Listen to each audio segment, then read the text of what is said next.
برو در باز کن مشتری بیاد داخل. آقا اجازه بهم بگو هر چی میخوای سفارش بده. یه سوال، اینجا کافه است؟ خیر، اینجا سردخونه است. آخه احمق، معلومه اینجا کافه است. آها، پس میشه به یه آیس ماچو تفنگی بدی؟ چیزی بهتر از ماچو واسه سراغ دارم. چی هست؟ این شمشیره. یا خدا بهت شما. دلم براش سوخت. آخه احمق، ما نیومدیم الکی بریم تو کافه استخدام شیم. باید ببینیم منوی غذا رو. چون رایگان میدی؟ عمرم بهش رایگان بدم.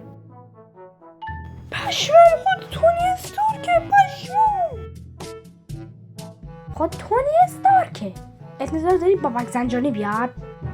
من یه قهوه با کافئین بالا میخوام. از سایه حاضر میشه قربان. رایگان به تو همه چی میدم. ببین سیروان، اخراج بشیم گردن توه. فضولیش به تو نیومده.